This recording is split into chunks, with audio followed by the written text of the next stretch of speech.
Praise the Lord. விடுதலை. நீதிமானுக்கு வரும் துன்பங்கள் அநேகமாயிருக்கும்.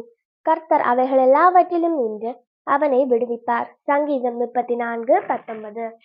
ஹாய் ஃப்ரெண்ட்ஸ், மனிதர்களாக பூமியில் பிறந்த அனைவருக்கும் சோதனைகள், கஷ்டங்கள், துக்கங்கள், துன்பங்கள் உண்டு. ஆனால் அதிலிருந்து விடுபட முடியாமல் பலர் அந்த பிரச்சனை துன்பங்களில் அமிழ்ந்து அழிந்து போகிறார்கள். பலர் அந்த சோதனைகளிலிருந்து, போராட்டங்களிலிருந்து விடுபட முடியாமல் தாங்களாகவே தங்கள் வாழ்க்கையை முடித்துக் கொள்கிறார்கள்.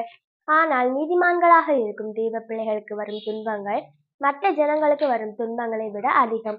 காய்க்கும் மரங்களுக்கு கல்லறை உண்டு என்ற வார்த்தைக்கு இணங்க, தேவனுக்காக நல்ல கனிகளை கொடுக்கும் தேவ பிள்ளைகளுக்கு சத்துருவானவன் கல்லறைகளை, சோதனைகளை அதிகம் கொண்டு வருவான்.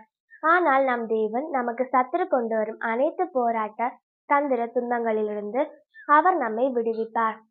நல்ல கனி கொடுக்கும் மரத்தை எதிரியிடமிருந்து, வழிபோக்கரிடமிருந்து தோட்டக்காரர் வேலி போட்டு பாதுகாப்பதை போல நாமும் கனி கொடுக்கும் முகாந்திரம் நீதிமான்களாகிய நம்மையும் தேவன் அனைத்து துன்பங்களிலிருந்து வேலி அடைத்து பாதுகாப்பார்.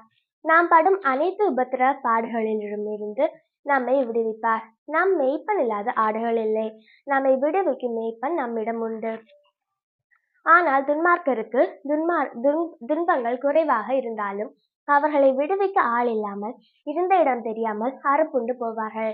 ஆம், கிறிஸ்துவின் இரத்தத்தால் நீதிமான்களாக்கப்பட்ட நம்மை அவர் நீதி நிமித்தம் நம் துன்பங்களை மாற்றி நம்மை விடுவித்து நம் அனைத்து போராட்டத்தை மாற்றி வெற்றியுள்ள வாழ்க்கை வாழ நம் கர்த்தராகிய இயேசு கிறிஸ்து தாமே நமக்கு உதவி செய்வாராக.